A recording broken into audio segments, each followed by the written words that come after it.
benzene, oil and flammable gas. In the vicinity of electronics, an explosive issue. Two tests show the causes of explosions and explosion protection. The first test, the causes of an explosion. A practical test. A plexiglass tube is filled with oxygen. When mixed with ignitable 5% propane gas, an explosive air gas mixture. The mixture-specific ignition curve is shown in a voltage current diagram.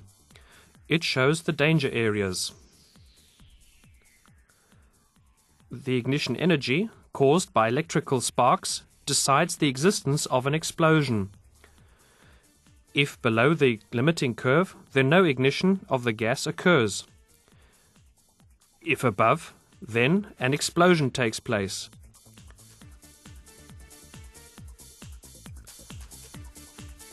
Our test explains the situation better.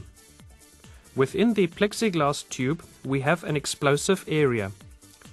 In the explosion-free area, or safe area, we have a power supply at 24 volts and 2.5 ampere. The supply leads of the power supply are fed into the explosive area. In the worst case, what would happen with a short circuit? The energy-rich electrical spark ignites the air-gas mixture. In explosive environments, a dangerous fault with fatal implications.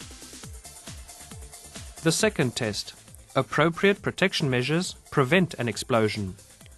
Once more, the same situation. A plexiglass tube filled with an explosive air-gas mixture. Inside, the supply leads of the power supply, which is in the safe area. So that no spark is created that can lead to an explosion, the energy must be kept below the ignition energy of the mixture-specific limit ignition curve.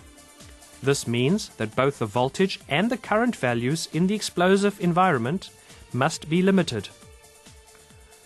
For the realization, the protection class intrinsic safety offers a constructive solution.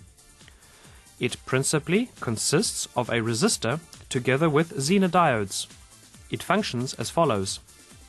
Firstly, a resistor limits the current, also in the case of dangerous short circuits.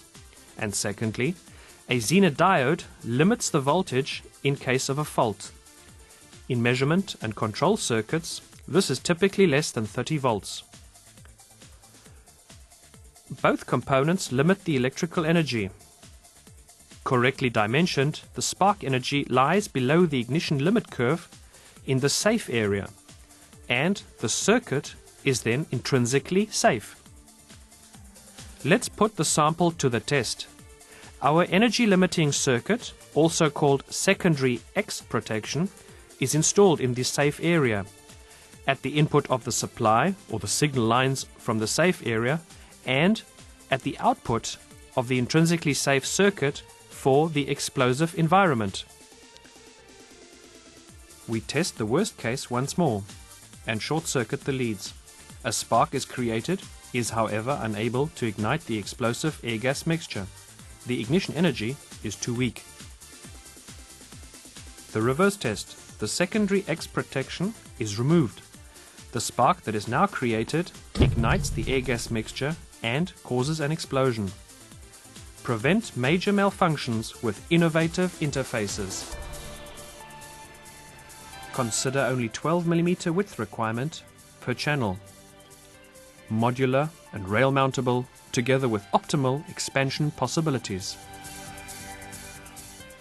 Elegantly bridged supply voltages simplify cabling. And plug-in electronic modules offer improved service friendliness.